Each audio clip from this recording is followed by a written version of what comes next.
दोस्तों नमस्कार, मैं हूं श्याम और आप देख रहे हैं अपना पसंदीदा चैनल श्याम मॉनिटर।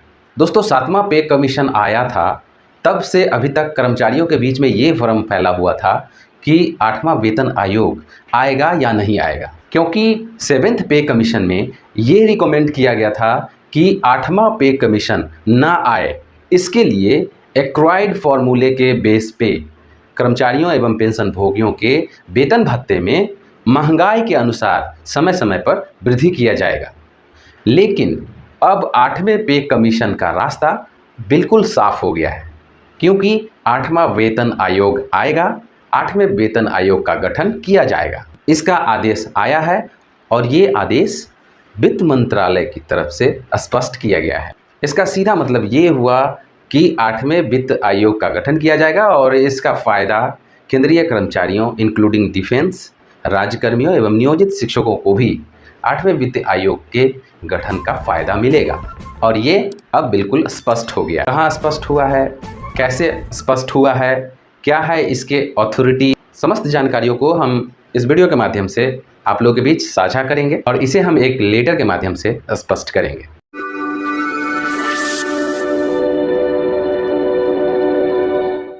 दोस्तों भारत सरकार वित्त मंत्रालय के व्यय विभाग के द्वारा राज्यसभा में 8वें वित्त आयोग के गठन को स्पष्ट किया गया है।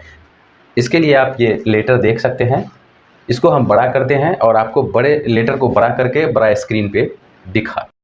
इस लेटर के माध्यम से आप बिल्कुल जान पाएंगे कि 8वें वित्त आयोग की सिफारिश को किस तरह से राज्यसभा में स्पष्ट किया। भारत सरकार वित्त मंत्रालय व्यय विभाग के द्वारा राज्यसभा के अंदर लिखित प्रश्न संख्या 1807 मंगलवार 2 अगस्त का, ये देखिए दोस्तों, ये 2 अगस्त को ये प्रश्न किया गया था राज्यसभा में, जिसका ये जवाब आया है। इस केंद्र सरकार के कर्मचारियों पेंशन भोगियों के वेतन भत्तों पेंशन की समीक्षा में श्री नारायण भाई जे राठवान जी ने वित्त मंत्री से प्रश्न किया था।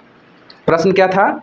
क्या वित्त मंत्री जी यह बताने की कृपा करेंगे कि पहला, क्या यह सच है कि सरकार केंद्र सरकार के कर्मचारियों और पेंशन भोगियों के वेतन भत्तों और पेंशन में संशोधन के लिए 8वें केंद्रीय वेतन आयोग 8th CPC का गठन नहीं करने पर विचार कर रही है या एक्वायर्ड फॉर्मूले के हिसाब से वृद्धि करेगी?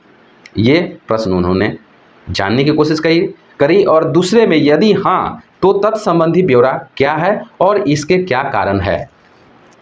अगला प्रश्न इन्होंने किया, उन्होंने ये भी जानने की कोशिश करी कि क्या यह भी सच है कि 7वें केंद्रीय वेतन आयोग ने सिफारिश करी थी कि सरकार को कर्मचारियों और पेंशन भोगियों के लिए 10 साल की लंबी अवधि के बाद नया वेतन आयोग बनाने के बजाय इनके वेतन भत्तों और पेंशन की समीक्षा प्रत्येक वर्ष करनी चाहिए। उन्होंने ये भी जानने की कोशिश की कि क्या 7वें वेतन आयोग में इस तरह की बात की गई थी, यदि हाँ तो 7वें केंद्रीय वेतन आयोग की सिफारिश को अभी तक लागू नहीं करने के क्या कारण है। तो उत्तर आया है वित्त मंत्रालय की ओर से। राज्य मंत्री श्री पंकज चौधरी जी हैं, उन्होंने ये उत्तर दिया है जी नहीं। पहला प्रश्न था, क्या यह सच है कि सरकार केंद्र सरकार के कर्मचारियों और पेंशन भोगियों के वेतन भत्तों और पेंशन में संशोधन के लिए 8वें केंद्रीय वेतन आयोग का गठन नहीं करने पर विचार कर रही है? तो इन्होंने कहा जी नहीं, हम 8वें वेतन आयोग के गठन पर विचार कर रहे हैं। अगला प्रश्न के जवाब में उन्होंने कहा प्रश्न नहीं उठता। ख कहा, यदि हाँ तो तत्संबंधी ब्यौरा क्या है और इसके क्या कारण है? तो दूसरे प्रश्न के जवाब में उन्होंने कहा इसका तो प्रश्न नहीं उठता, 8वां वेतन आयोग का गठन होगा ही। तो दोस्तों इस प्रश्नों के उत्तर से ये स्पष्ट हो जाता है कि सरकार 8वें वेतन आयोग का गठन करेगी और इसकी जल्दी ही आधिकारिक पुष्टि भी होगी। तो मिलते हैं इसी तरह के अगले वीडियो में, तब तक के लिए वंदे मातरम, जय हिंद।